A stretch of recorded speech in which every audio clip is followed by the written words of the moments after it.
Алиса не знала о том, что родит тройню. По всем УЗИ у нее было 2 малышей. Как потом оказалось, 3-й прятался за кем-то из них, поэтому его просто не увидели. Когда девушка очнулась от наркоза, врач ошарашил ее новостью. Алиса, которая все 9 месяцев думала о том, как справиться с 2 детьми, была в ужасе. Она была матерью-одиночкой. Отец сбежал, как только узнал о ее беременности. Помочь ей было некому, да и своего жилья у нее не было. Алиса много думала, но приняла решение — написать отказную. Как только ей стало легче, она покинула роддом. Девочки, которых она родила на свет, были абсолютно здоровыми. Первую сразу же удочерила пара врачей, которая работала в роддоме. 2 другие сначала попали в местный детский дом, но в первый же месяц для каждой из них нашли новых родителей. Малышку, которую удочерили врачи, назвали Карина. Она была удивительно похожа на приемную маму. Такие же золотистые кудряшки и задорная улыбка. Поэтому мало кто мог заподозрить, что она не была ей родной.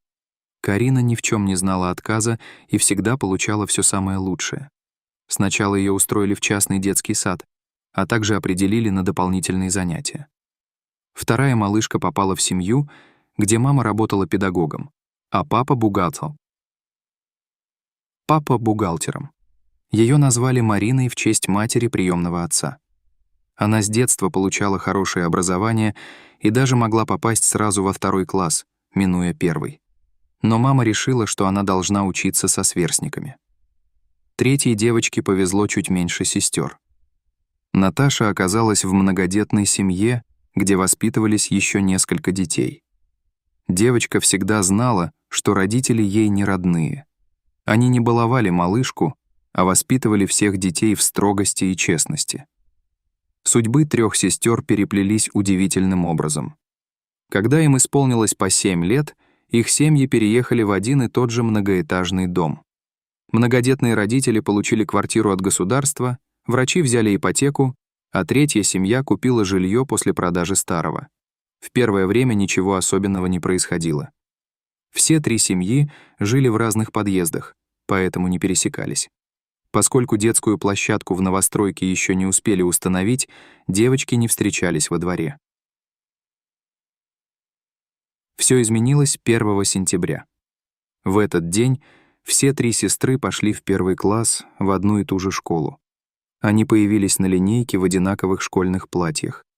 К тому же они попали в 1 класс. Учительница все перепроверила, но увидела, что у девочек разные фамилии. Она поинтересовалась, не сестры ли они. Те хором ответили «нет». В течение недели классной руководительнице казалось, что она банально сходит с ума. Женщина никак не могла привыкнуть и объяснить удивительное сходство школьниц. И тогда она решила обратиться к директору. Вскоре родителей вызвали на беседу. Они не хотели признаваться, но все же рассказали о том, что удочерили девочек. В школе решили сохранить эту тайну. Девочкам сказали, что они троюродные сестры. Семьи и учителя успокоились, но сами школьницы поняли, что здесь есть какой-то секрет. Наташа знала, что ее удочерили, о чем и рассказала 2 другим. Они догадались, что являются родными сестрами, но не стали никому рассказывать об этом. Все 3 дали обещание узнать имя настоящей матери и найти ее, когда вырастут. В это же время их родная по крови мама Алиса искала малышек, от которых так опрометчиво отказалась. Уже дома ей стало плохо. Она пришла в себя в больнице. Врачам пришлось провести срочную операцию, после которой девушка больше не могла иметь детей. Теперь она на все смотрела другими глазами и каждый день вспоминала о своих детях. Лишь после родов Алиса узнала, что ей положены льготы как многодетной матери. На заводе, где работала, она могла получить и отдельное жилье, и помощь. Девушка решила во что бы то ни стало найти своих малышек. Но в роддоме узнала, что их удочерили. Специалисты не собирались разглашать тайну и имена приемных родителей. Вернее, они могли бы сделать исключение, но в обмен на определенное вознаграждение. Денег, которые попросила директор детского дома, у Алисы не было. Уже дома девушка поклялась себе, что все равно найдет своих девочек. Она решила погрузиться в работу, чтобы построить карьеру. Каждый год в день их рождения она откладывала на счет сумму, которую ей удавалось скопить. Все это время героиня истории терзалась чувством вины и думала о том, как живут ее дочери. Кто их удочерил? Заботятся ли о них? Не голодают ли они?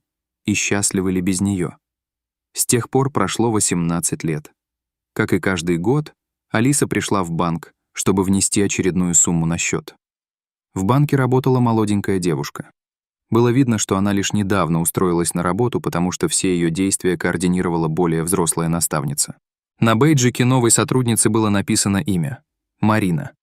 Алиса рассматривала девушку, пока та вносила сумму. Она думала о том, что ее дочери сейчас должны быть в том же возрасте. Женщина и представить не могла, что смотрит на одну из них. Вторая сестра, Карина, пошла по стопам приемных родителей и поступила в медицинское училище. Наташа всегда смотрела на сестру с тайной завистью.